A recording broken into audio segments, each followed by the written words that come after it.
श्री धर्म के मूर्तिमान अवतार विदुर जी महाराज संपूर्ण तीर्थों का भ्रमण करते हुए जब यमुना के पावन पुलिन पर आए तो वहां उद्धव जी को रोते हुए देखा।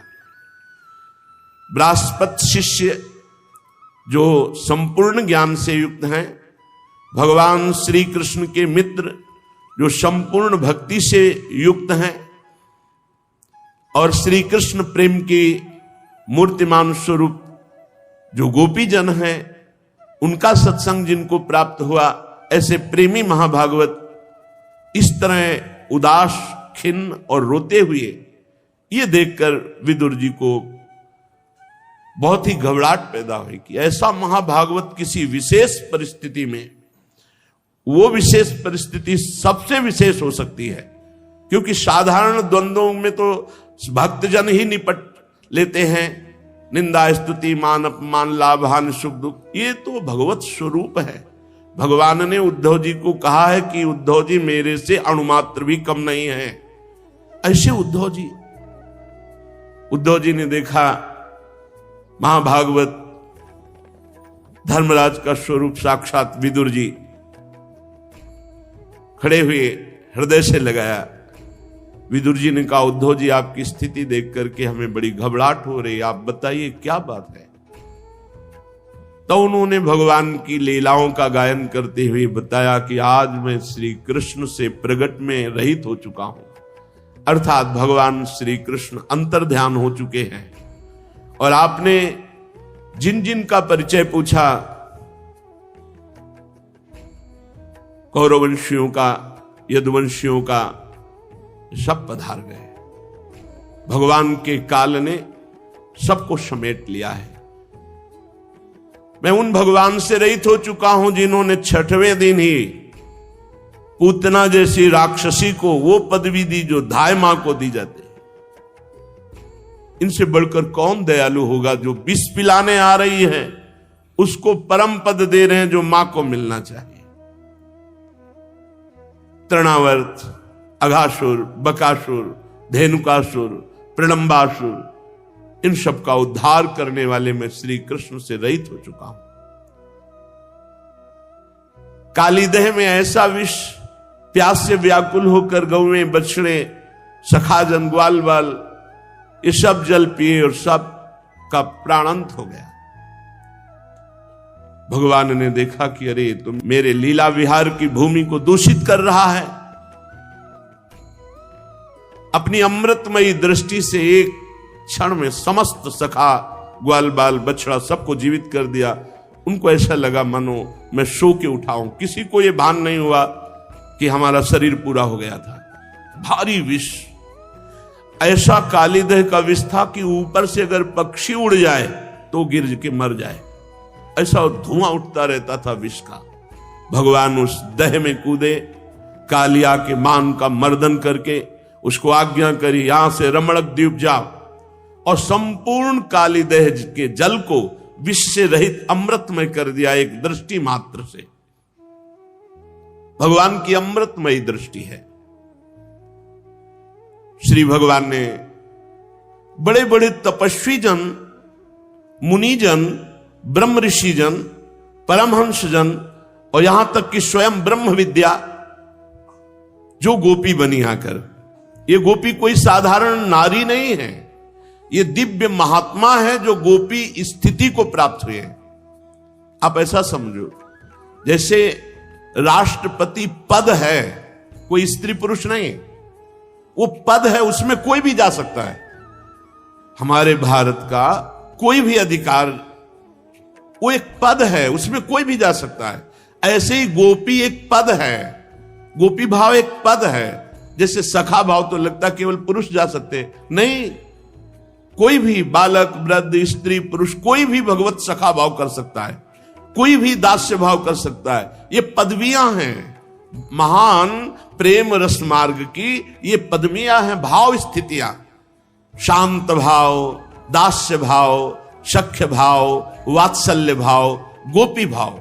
भगवान ने उन ऋषि मुनि, उन श्रुति की ऋचाएं, उन परमहंसों की जिनके हृदय में कांता भाव प्रकट हुआ, उनको वंशीनाथ से मोहित करके अद्भुत रास सुख प्रदान किया।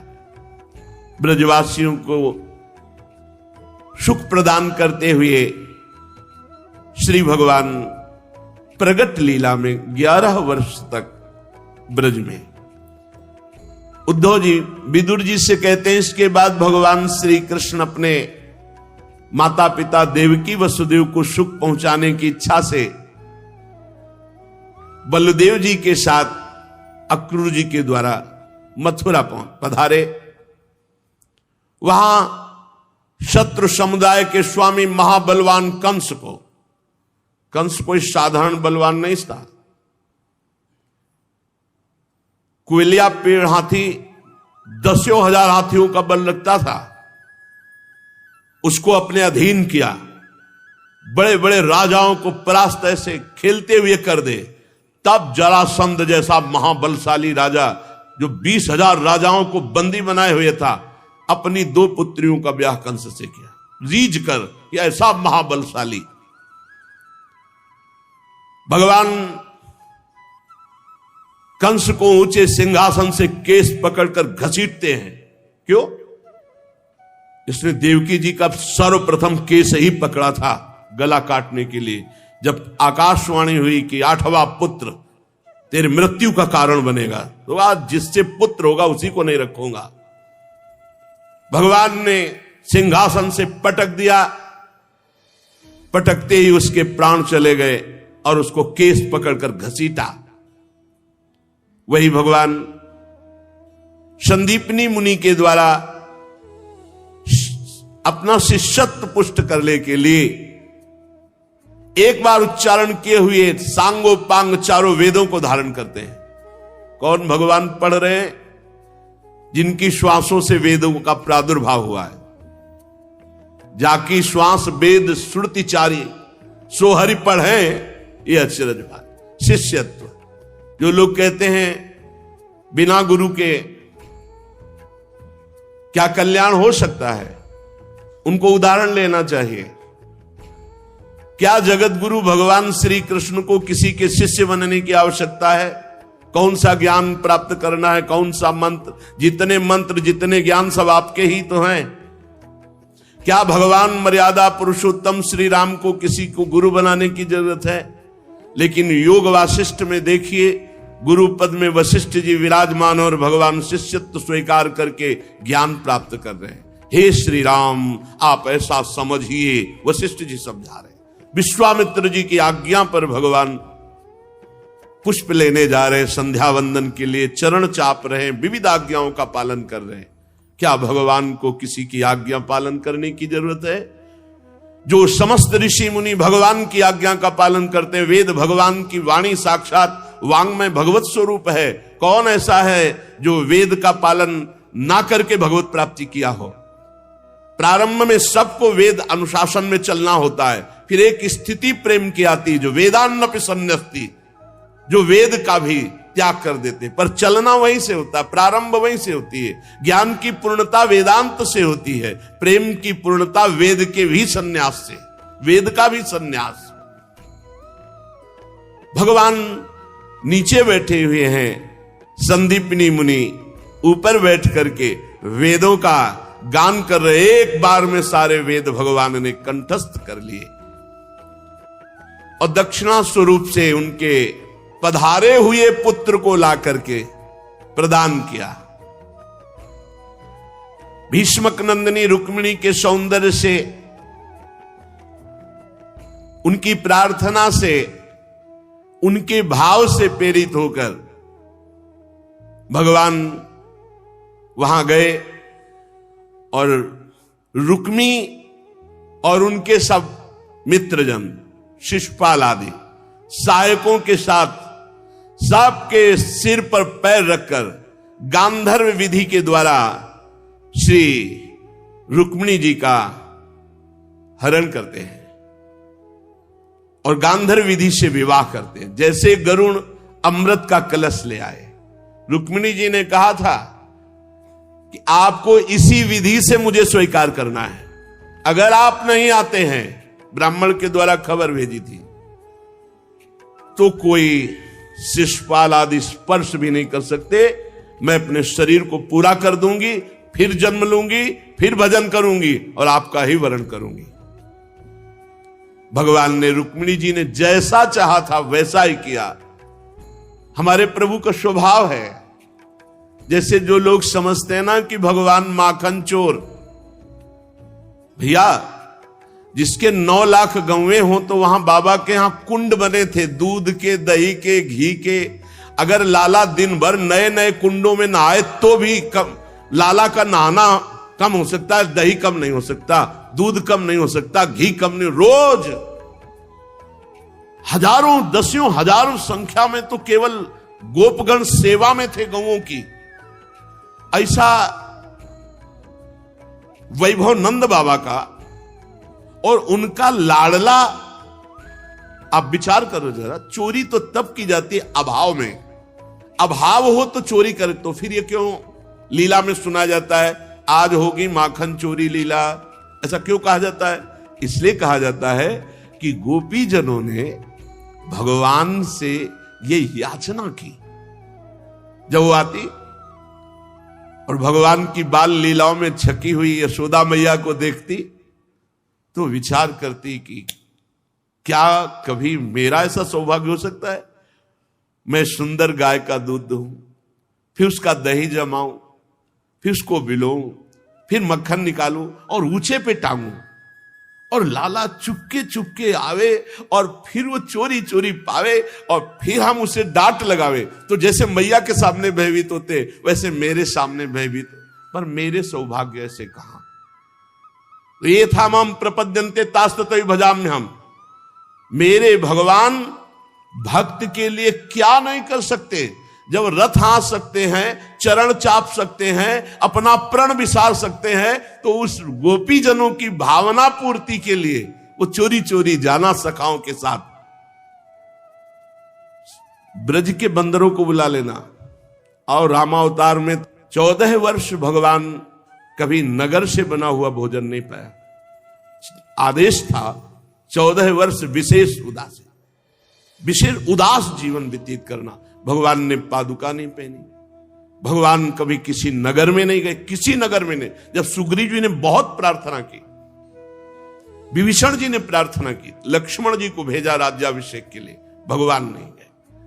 यहां सखा स्वरूप अपने बंदरों को बुलाते, सब आसपास खिड़की के लग जाते हैं, भगवान उनको पवाते हैं, भगवान सखाओं को पवाते हैं, आनंद उत्सव मनाते। और ये गोपी छुप कर देखती, जब देखती हाँ खा चुके अब भागने वाले, बस सामने आ जाते। प्रभु वैसी डरपने की लीला करते, हाथ पकड़ते, चल बहुत प्रवीण बनता है ना, आज मैया से डांट लगाऊंगी, तेरे हाथ जोड़ू गोपी, मैया के पास ना ले जा। यही सुनने के लिए, यही सुनने के लिए प्रभु भय का स्वरूप धारण करते हैं, विनय करते हैं। गोपी आनंद मगन हो जाती है।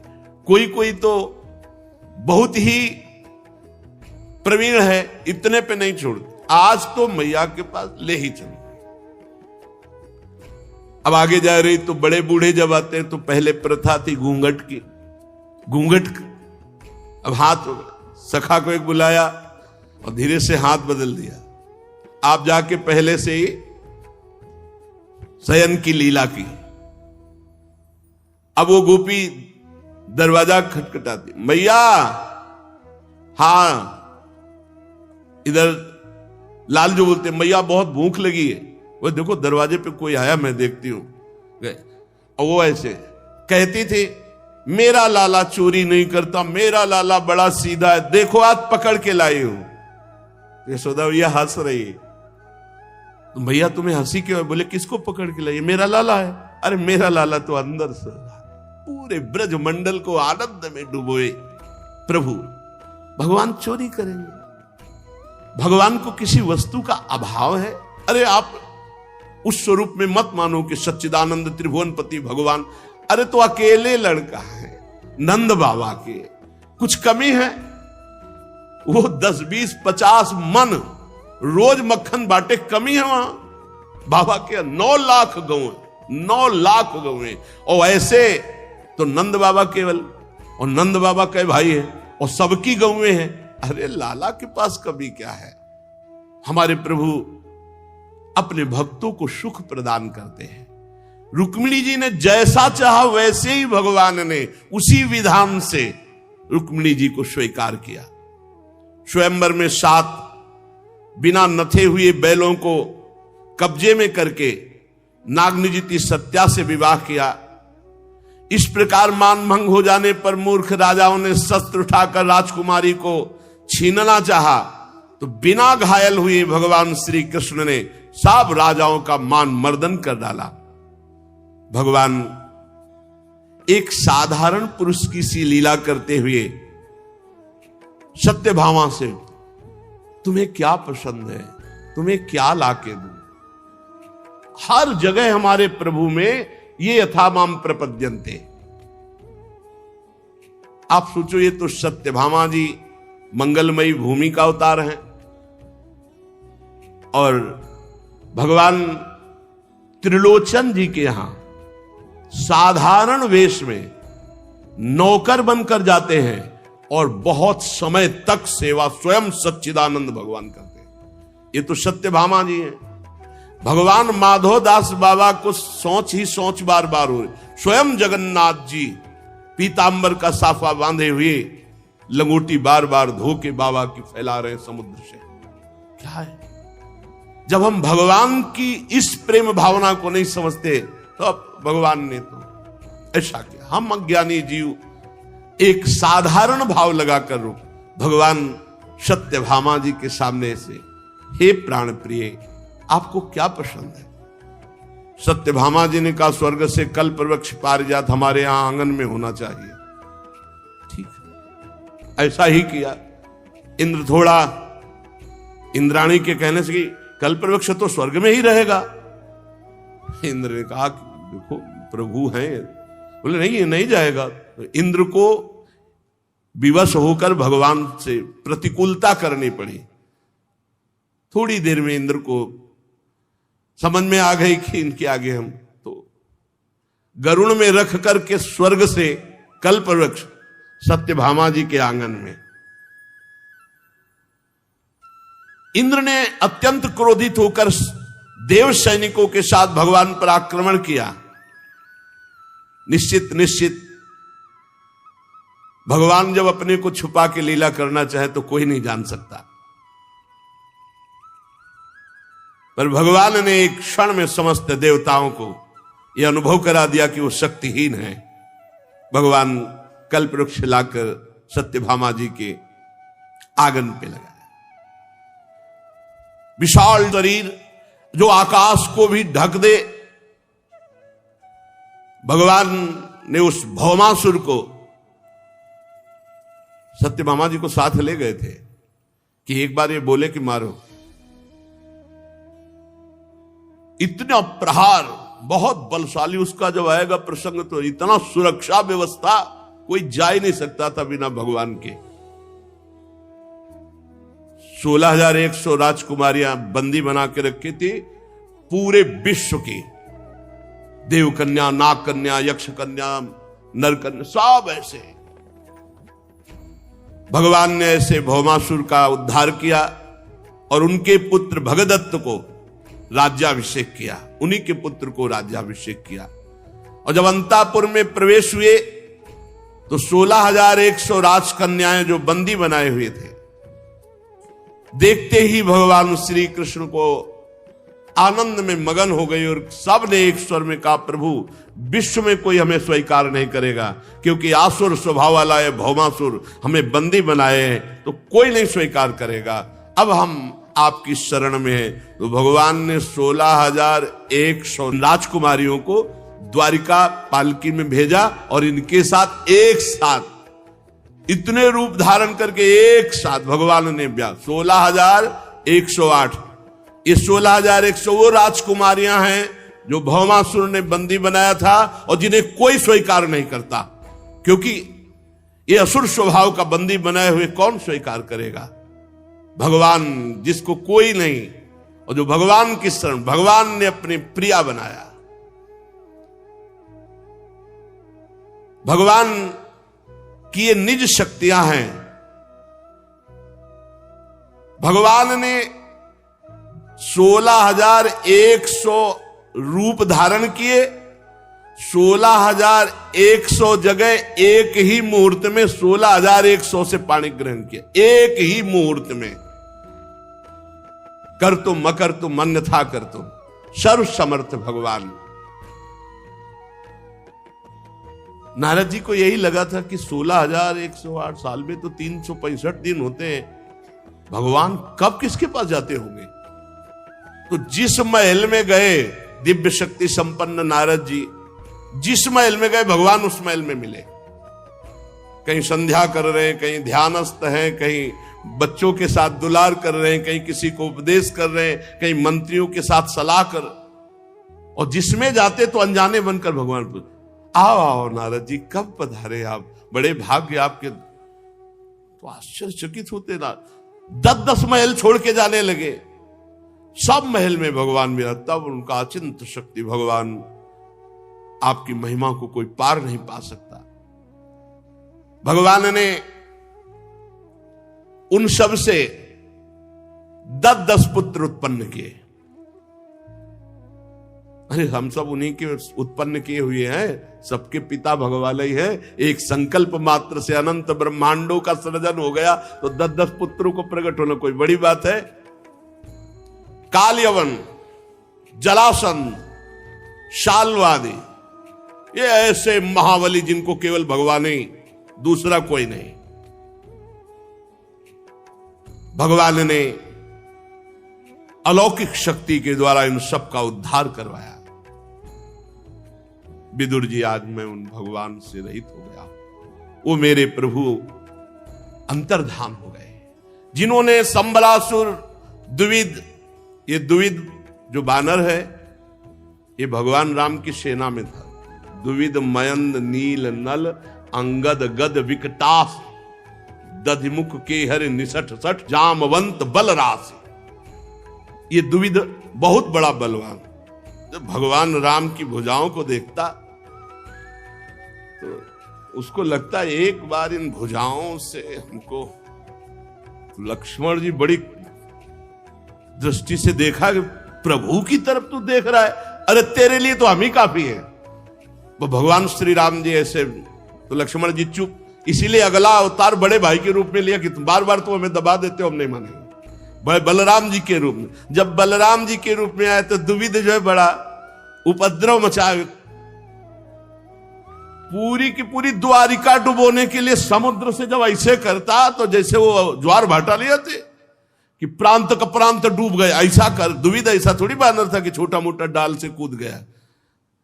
रावण की नगरी में प्रवेश करने वाले छोटे बानर नहीं होते थे।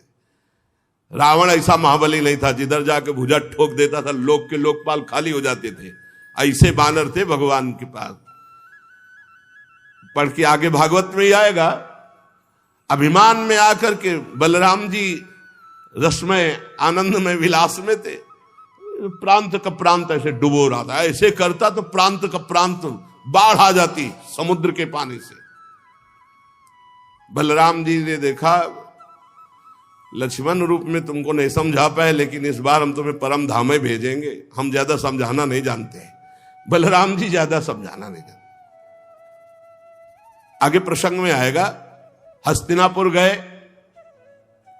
एक प्रसंग में आता तो समझ आया, नहीं समझ में आया, तुरंत हल मूसल का चिंतन किया, मारा हल और कहा अपनी पूरी हस्तिनापुर को चकनाचूर करके गंगा में डूबे। आज भी ऐसे गंगा की तरफ झुकी हुई बलराम जी शेषावतार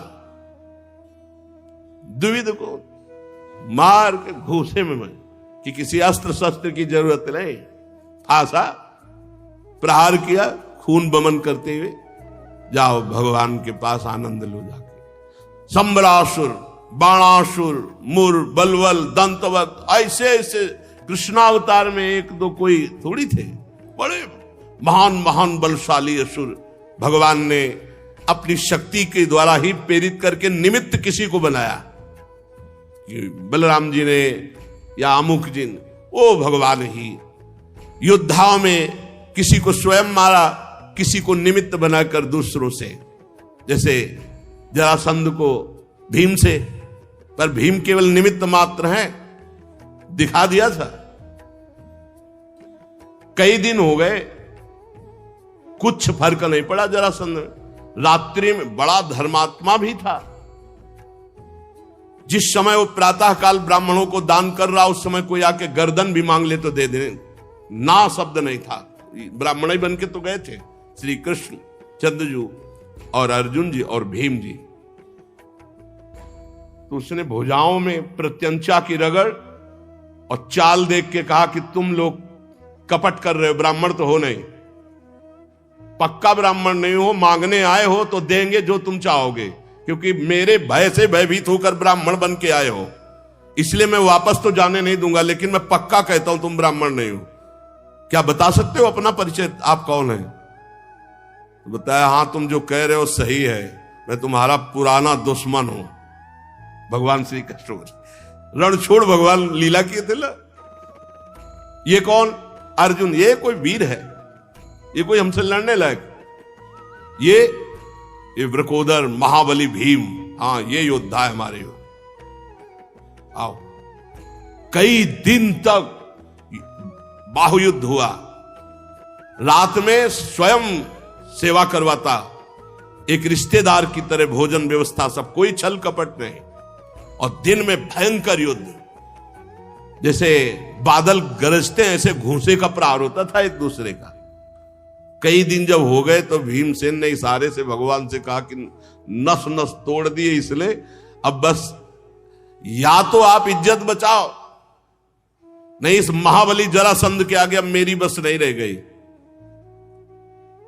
भगवान ने कृपा दृष्टि से भीम को बलवान किया और कहा, फाड़ दो, ऐसे नहीं मारे मरेगा। फाड़ दिया, फेंक दिया, फिर वो जुड़ गया। अब तो भीम और डर गए कि ये मारे ही नहीं मरेगा प्रभु अब तो भगवान ने फिर उसको विपरीत दिशा में, क्योंकि जरा नाम की राक्षसी ने जोड़ा था, ये प्रकट ही हुए थे दो रूपों में, एक फल पर उसको दो रूपों, तो वो दो रूपों में गर्व, और ये भी कहा जियो जियो। तो जरासंध, जरा नाम की राक्षसी ने संध किया, इसलिए जरासंध नाम पड़ा। तुम मरवाया किसी से हो, लेकिन सामर्थ्य तो इन्हीं की रही है। आपके भाई महाराज विदुर जी जो धृतराष्ट्र हैं और पांडु के पुत्रों का पक्ष लेकर के भगवान ने कुरुक्षेत्र में पहुंची हुई सेना, जिससे भूमि कंपायमान हो रही थी, महाबली कर्ण, दुशासन, शकुनी, ये सब, भीम की गदा, अर्जुन का गांडीव, युधिष्ठिर का भाला, नकुल सहदेव के अस्त्र, इन सब से मारे जा चुके हैं, सब मारे जा चुके हैं। द्रोण, भीष्म, अर्जुन, भीमसेन के द्वारा ये विपुल संहार इन्हीं के द्वारा हुआ, क्योंकि ये पृथ्वी का भार हरण करने के लिए अवतरित हुए थे। अभी तो मेरे अंश रूप प्रद्युम्न आदि के बल से बड़े हुए यादवों का दुस्सह दल बना हुआ है। भगवान ने विचार किया तो ब्राह्मणों के साप से अपने वंश का संपूर्ण विनाश करवा डाला। बड़ा विचित्र खेल होता है, इनकी लीला विचित्र थी। सामवादी ये सब यदुवंशी बालक आपस में विनोद कर रहे थे, सब नवयौवन, और वहां हजारों महात्मा भगवान के दर्शन के लिए आया करते थे, तो द्वारिकापुरी में वास करते, तो एकांत में वास कर रहे थे। तो सबने कहा आज इनकी परीक्षा लेते हैं महात्माओं की, ये कुछ जानते हुए हैं कि ऐसे ही। तो सांब के पेट में ऐसे बांध करके, जैसे गर्भवती महिला हो, और सुंदर पोशाक धारण करवाकर, सांब बड़े सुंदर थे, जाम्बवती के गर्भ से प्रकट हुए थे भगवान शंकर की आराधना से। देख लो लीला, देखो भगवान श्री कृष्ण ने सांब के प्रकट होने के लिए भगवान शंकर की आराधना की, और उनसे वर रूप में सांब प्रकट हुए थे। क्यों? क्योंकि जो संवरण लीला, जो विनाश लीला है, उन्हें तो सांबई से शुरू हुई, बहुत धीरे धीरे गए, और जो भी लोग युवक सब यदुवंशी थे तो कहा, हे ऋषियों, दंडवत प्रणाम किया, ये हमारे कुल की कुल वधू है, गर्भवती है, ये संतान बालक होगी या कन्या, आप कृपा करके। तो वो तो त्रिकालज्ञ ऋषि वो सब देखे, उपहास कर ले भगवान के लाड़िले बच्चे होकर के ये ऐसा उपहास करते। एकदम क्रोध आया, भगवत इच्छा, जैसे भगवत इच्छा से कभी अभद्र व्यवहार नहीं हुआ। यही तो होता है, भगवान की जब लीला होली होती है तो किसी का बस नहीं चलता। ये ऐसे उनके अंदर क्रोध, जैसे कभी किसी महात्मा को जय विजय ने नहीं रोका होगा, कभी। पता नहीं उस दिन क्या आया कि ऐसे सनक सनंदन सनातन सनत कुमार को रोक दिया। खास बात कि उनके पास झोला भी नहीं, कपड़ा भी नहीं, दिगंबर रहते, नंग धड़ंग, 5 वर्ष की अवस्था और चारों दिगंबर रहते, और कोई बेग वेग भी ले लिए थे कि पहले चेक करो। पर उनको क्रोध आ गया सनकादि को और शाप दे दिया जय विजय। कभी क्रोध नहीं आया, दोनों बातें। जय विजय को कभी शंका किसी पे नहीं हुई और शंका हो गई, और सनकादि को कभी क्रोध नहीं आया, ब्रह्मबोध संपन्न महापुरुष, तो उनको क्रोध आ गया और शाप दे दिया।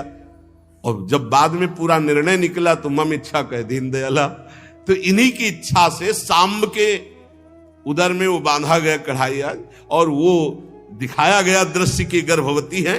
तो क्या होगा? तो ऋषियों ने कहा कि इससे वही होगा जो तुम्हारे वंश का विनाश होगा। फटाफट खोल के देखा तो एक इतना बड़ा मूसल। अब सब भगवान से किसी ने सलाह नहीं दी। महाराज उग्रसेन के सामने गए, पूरी घटना सब लज्जायुक्त होके कही। अरे उनका ब्रह्म ऋषियों का साप, इसे तो कोई नहीं टाल सकता। तो ये हुआ, इसे घिस करके समुद्र में फेंक दो। तो घिस कर समुद्र में फेंका, एक छोटी सी कील जैसी बची, उसे मछली खा गई। उसे मछुआरे ने पकड़ा और उस व्याध ने बाण के नोक में वही लगाया जो भगवान के श्री चरण में मारा। देखो ऋषियों का साप। और वो एरेक नाम की घास के रूप में वो सब जो तलवार की तरह थी। सब मधुपान किए हुए, लाल लाल आंखें। मधु का मतलब आप देखना शहद भी होता है। मधु में वृक्षों ने ऐसे प्रदान किए हैं रस जिसमें मादकता है, जिसमें एक उन्मत्तता चढ़ती है। तो मधुपान किए हुए ऊपर से सांप सब मधुपान करके मतवाले हो गए और आपस में उसी एरेक, कोई थप्पड़ कोई घूसे, कोई एरेक नाम की घास से, वो तलवार जैसी थी, काट काट के पूरे यदुवंशी। महाराज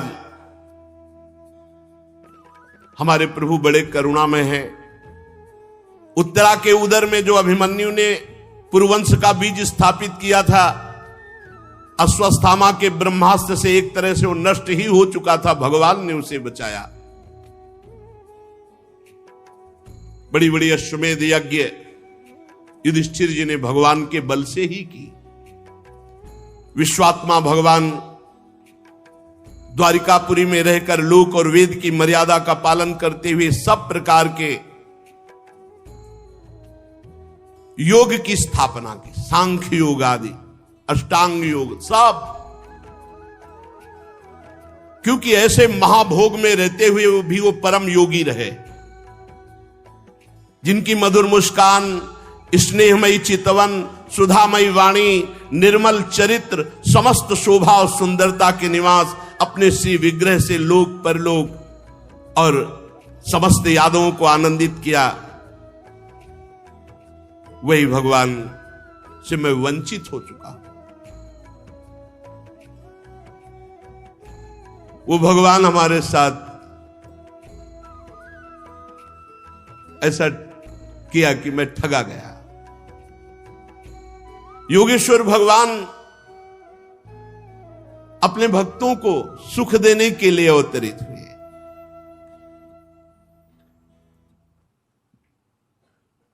कैसे मैं महाराज बताऊं कि आज मैं उन्हीं प्रभु के वंचित हो चुका हूं। प्रीतम प्रभु श्याम सुंदर मुझे ठग लिए। क्या दिव्य विशुद्ध चिदानंदमय सुंदर श्याम शरीर, ओहो शांति भरी रत्नारी आंखें, रेशमी पीतांबर, दूर से ही चित्त को लुभायमान करने वाला स्वरूप।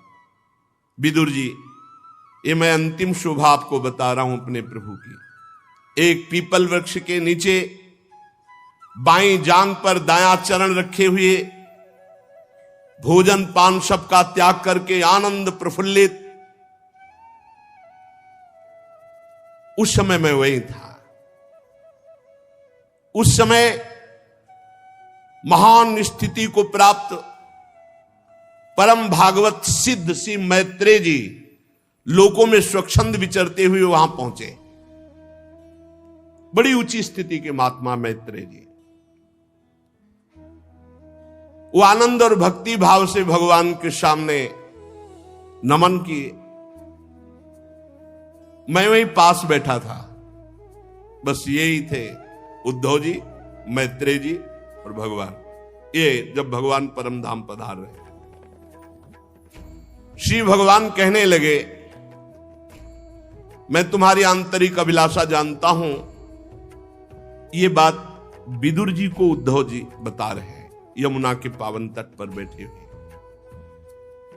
मैं तुम्हारी आंतरिक अभिलाषा जानता हूं, इसलिए मैं तुम्हें वो साधन बता रहा हूं जो सबके लिए अत्यंत दुर्लभ है। उद्धव, तुम पूर्व जन्म में वसु थे। विश्व की रचना करने वाले प्रजापतियों और वसुओं के यज्ञ में मुझे पाने की इच्छा से तुमने मेरी बड़ी कठिन आराधना की थी, इसीलिए तुम उद्धव के रूप में जन्मे हो आकर। ये तुम्हारा अंतिम जन्म है, क्योंकि जिसे मेरा अनुग्रह प्राप्त हो जाता है उसका अंतिम जन्म होता है। ये अपने को पता चलता है। जैसे भोजन पाके छक जाया जाता है ना, तो कहा जाता है मैं छक गया। किसी दूसरे से प्रमाण नहीं लिया जाता, ए भैया हम छक जाए, तुम बैठो हमें बता देना कि तुम छक गए। वो अपने को लगता है।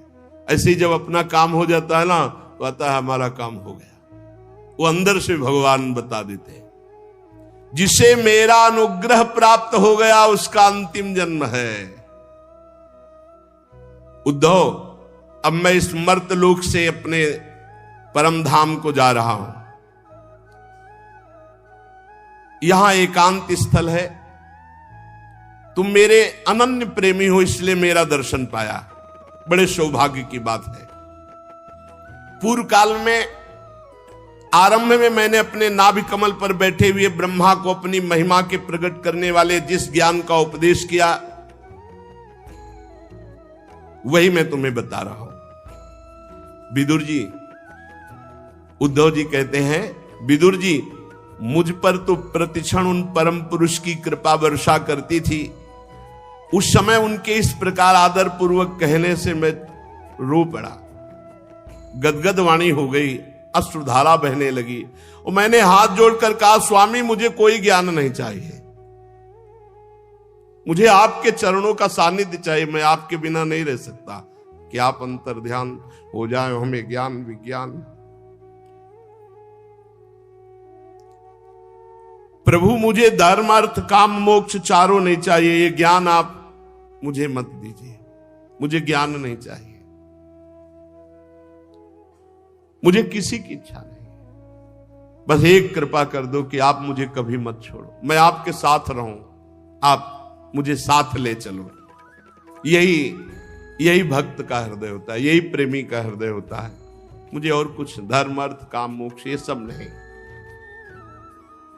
महाप्रभु हरिवंश चंद्र जी यही कह रहे हैं, धर्माद्यर्थ चतुष्टयम विजयताम किम तद वृथा वार्तया सैकांतेश्वर भक्ति योग पदवी त्वारोपिता मूर्धनि। मैं भगवान की एकांतिक भक्ति को भी नमस्कार करता हूं। नहीं, आप क्या चाहते हो, क्या स्थिति है? यो वृंदावन शीन्य कश्चन घनाश्चर्या किशोरी मणि तत्कंकरे रसामृतादि परम चित्ते न मे रोचते।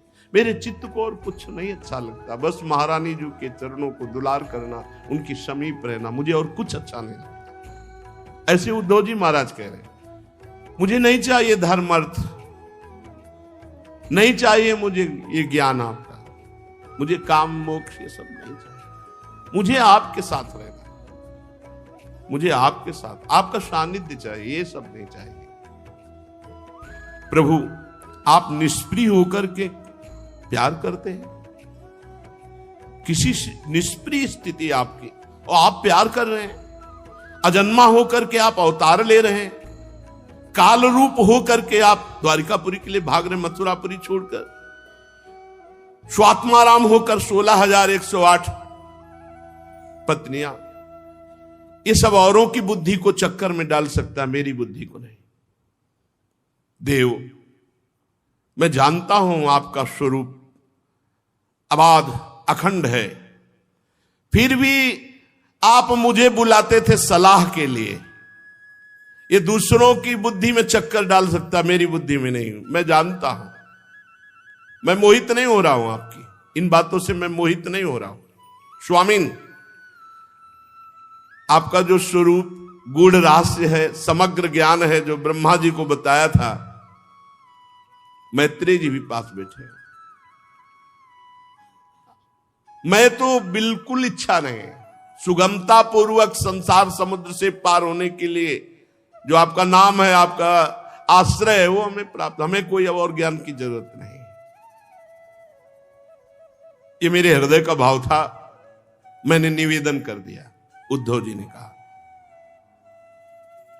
तब परम पुरुष परमात्मा भगवान श्री कृष्ण ने उस समय मैत्रेय जी और उद्धव जी ही है केवल उपदेश किया। जो एकादश स्कंद आएगा उसमें भगवान उद्धव जी को उपदेश कर रहे हैं। पूज्यपाद परम गुरु भगवान श्री कृष्ण से आत्म तत्व की उपलब्धि प्राप्त करके प्रभु के चरणों की वंदना की, परिक्रमा की, और मेरे देखते देखते वो अंतर्धान हो गए। मैं विरह से व्याकुल भटक रहा हूं। विदुर जी, जो मैं उनके सानिध्य में आनंद प्राप्त करता था, वही मेरा हृदय आज उनके बिना विरह व्यथा से अत्यंत पीड़ित है। अब मैं यहां टिक नहीं सकता, क्योंकि आदेश हुआ था बद्रिकाश्रम जाना और वहां मेरा चिंतन करना। तो हम अपने प्रभु के आदेश से बद्रिकाश्रम जा रहे हैं और वहां भगवान नर नारायण दोनों ऋषियों से हमें मिलना है। भगवान ने ऐसी आज्ञा की है और वहां पहुंचकर कठिन तपस्या के द्वारा भगवान की आराधना करनी है। इस प्रकार उद्धव जी के मुख से अपने प्रिय बंधुओं के विनाश का आशय समाचार सुनकर विदुर जी को बड़ा शोक हुआ कि कौरव सब के सब विनाश को प्राप्त हुए, पर परम ज्ञानी है, तुरंत ज्ञान के द्वारा उस शोक को संभाला। भगवान श्री कृष्ण के परिकरों में प्रधान महाभागवत उद्धव जी बद्रिकाश्रम की ओर जाने लगे। तब कुरुश्रेष्ठ विदुर जी ने श्रद्धा पूर्वक पूछा, उद्धव जी, योगेश्वर भगवान श्री कृष्ण जो ज्ञान उस समय प्रकट किया, क्या वो हम सुनने के अधिकारी हैं? क्या आप कृपा करके मुझे सुनाएंगे? उद्धव जी ने कहा कि एक बात तो रह गई बताने की। जिस समय भगवान ये ज्ञान दे रहे थे, उसी समय उन्होंने आपकी भी याद की और मैत्रेय जी इसको आज्ञा करी कि ये ज्ञान विदुर जी को दे देना। मर्तलोक छोड़ते समय वो आपकी स्मृति की। विदुर जी तो भावमगन हो गए कि भगवान जब अंतर ध्यान हो रहे थे तब हमारा स्मरण किया। मैत्रेय जी से कहा कि यह ज्ञान जरूर विदुर जी को दे देना। बहुत समय तक विदुर जी भावावेश में डूबे रहे कि भगवान ने अंतर ध्यान होते समय हमारी याद की। पूरी रात बीत गई एक क्षण के समान। प्रातःकाल हुआ, चल पड़े दो महापुरुष अपने अपने। राजा परीक्षित ने पूछा भगवान सुखदेव जी से कि वृष्णिकुल और भोजवंश के सभी रथी यूथपतियों के यूथपति नष्ट हो गए, यहां तक कि साप यदुवंशियों के संपूर्ण नाश का था। त्रिलोकीनाथ भगवान श्री हरि को भी अंतर ध्यान होना पड़ा, तो उद्धव जी कैसे बच गए? ये तो भी यदुवंशियों में है, ये कैसे बच गए? परीक्षित जी ने प्रश्न किया। तो श्री सुखदेव जी ने कहा यही तो हरि की सामर्थ्य है। हरि की इच्छा को कोई भी ऋषि मुनि साप वरदान कोई भी नहीं काट सकता। श्री हरि ने अपनी ही इच्छा से ब्राह्मण के साप, ब्रह्म ऋषियों के साप रूप काल के बहाने अपने कुल को अपने धाम पहुंचा दिया। अपने श्री विग्रह के अंतर्धान करने के पहले ये सब भगवान मुस्कुराते हुए देख रहे थे। श्री चरण में चरण चढ़ाए दाहिना और मुस्कुराते हुए देख रहे थे पूरा विनाश हो रहा है। तब जब एक एक परम धाम पहुंच गए तब अपने स्वरूप को अंतर्ध्यान किया। भगवान ने ये विचार किया था कि मेरे विशुद्ध ज्ञान को केवल ग्रहण करने का अधिकार उद्धव जी को है। इस समय सच्चे ज्ञानी उद्धव जी है। उद्धव जी अणुमात्र भी भगवान से कम नहीं है। भगवान ने स्वयं अनुभव किया। अरे वो जिसको अपना दे दे तो उसमें क्या। उद्धव जी आत्मविजयी हैं। जीवन भर में कभी एक बार भी किसी विषय पर उद्धव जी विचलित नहीं हुए कि किसी भोग ने उन्हें आकर्षित किया हो। इसलिए सच्चे ज्ञान के अधिकारी उद्धव है। और भगवान ने संकल्प किया कि यहीं रहे तो कोई साप नहीं लागू हुआ उद्धव जी के। इसलिए कर तुम अकर तुम अन्यथा कर तुम सर्व समर्था स ईश्वरा। वो जो चाहे कर सकते हैं। वेदों के मूल कारण जगत गुरु भगवान श्री कृष्ण चाहते थे, इसलिए उद्धव पर कोई साप लागू नहीं हुआ। और उद्धव जी को आज्ञा करी बद्रिकाश्रम में जाओ और समाधि योग के द्वारा मेरी आराधना करो। जितना शेष समय है आराधना में व्यतीत करो। कुरुश्रेष्ठ परीक्षित, परब्रह्म परमात्मा भगवान श्री कृष्ण ने लीला से ही अपना श्री विग्रह प्रकट किया और लीला से ही उसे अंतर्ध्यान कर दिया।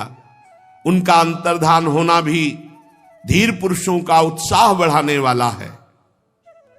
परम भागवत उद्धव जी के मुख से उनके प्रशंसनीय कर्म इस प्रकार अंतर्ध्यान होने का समाचार जान करके भगवान परम धाम जाते समय मुझे स्मरण किया।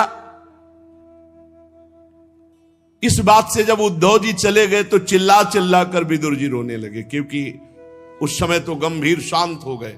जब उद्धव जी चले गए तो विदुर जी रोने लगे।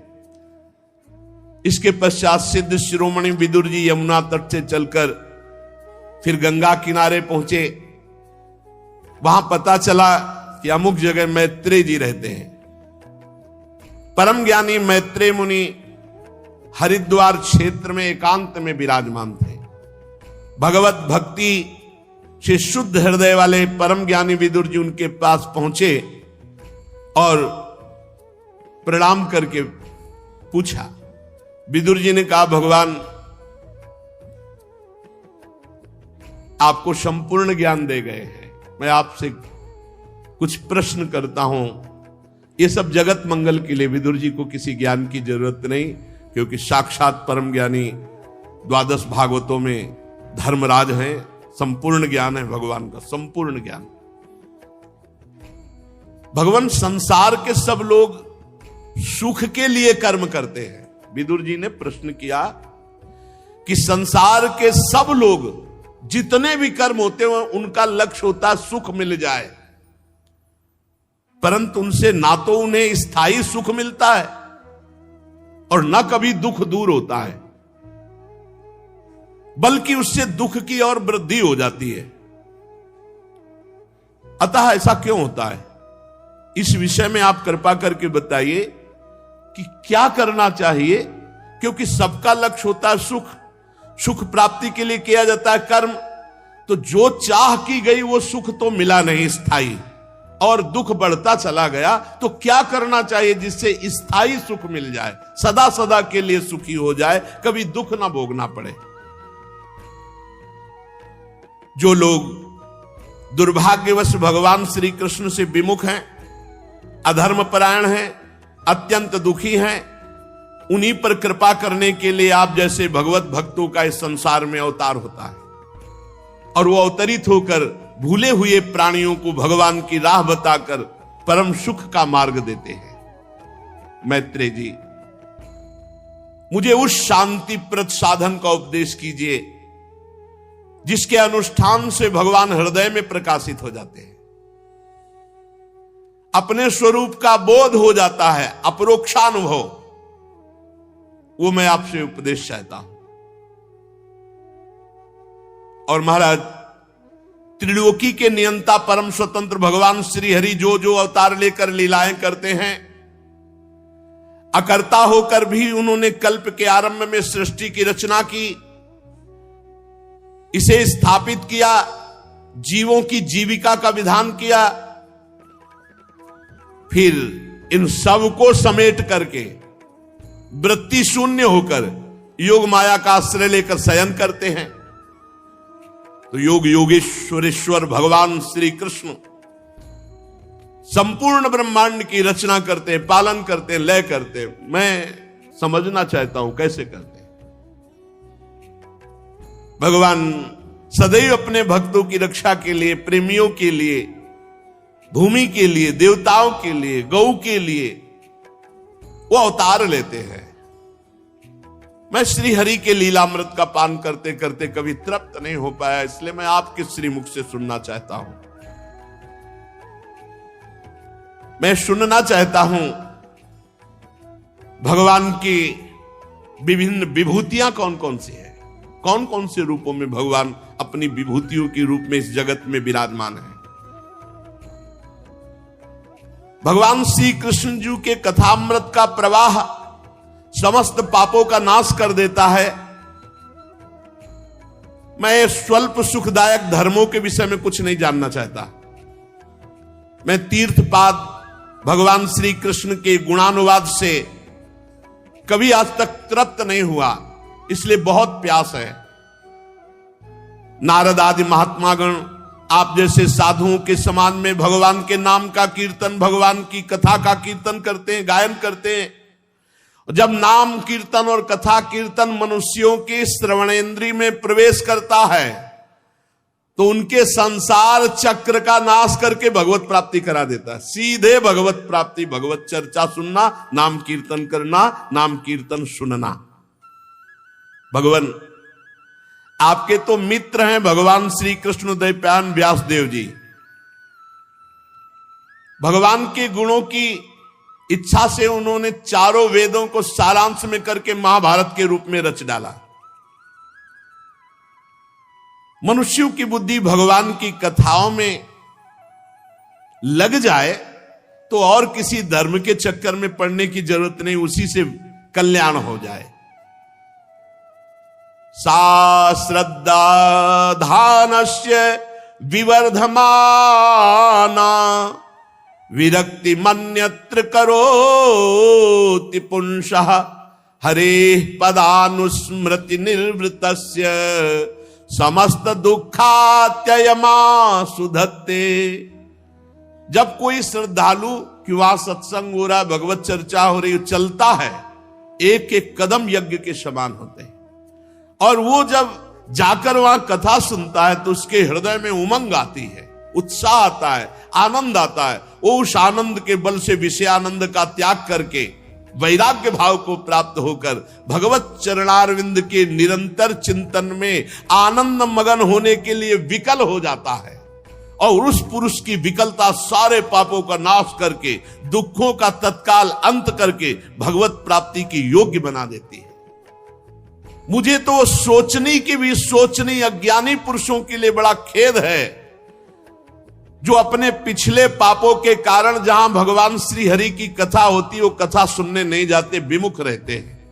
विदुर जी कह रहे हैं, हाय तान छोच सोच्यान विदोनु सोचे हरे कथायाम विमुखा नघेन क्षीणोति देवो निमिषस्तु ऐसा मायुर्व्रथावाद गति स्मृति नाम।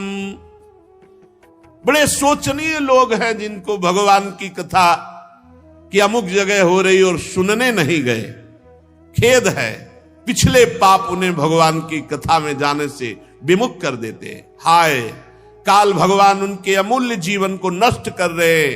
वाणी, देह और मन से वो व्यर्थ बकवाद, व्यर्थ चेष्टा, व्यर्थ चिंतन करके दुर्गति को प्राप्त होते हैं।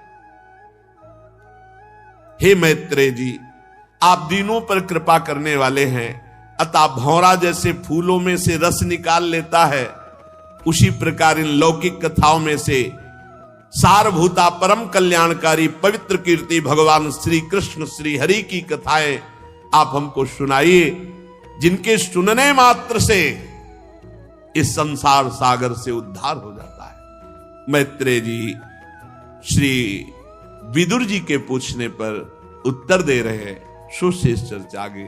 श्री राधा वल्लभ लाल की। तो राधे राधे जी, श्री हरिवंश। हमें पूरी उम्मीद है कि आप लोगों को पूज्य महाराज जी का आज का ये सत्संग बहुत ही ज्यादा पसंद आया होगा और आपको इस सत्संग से काफी कुछ सीखने को भी मिला होगा।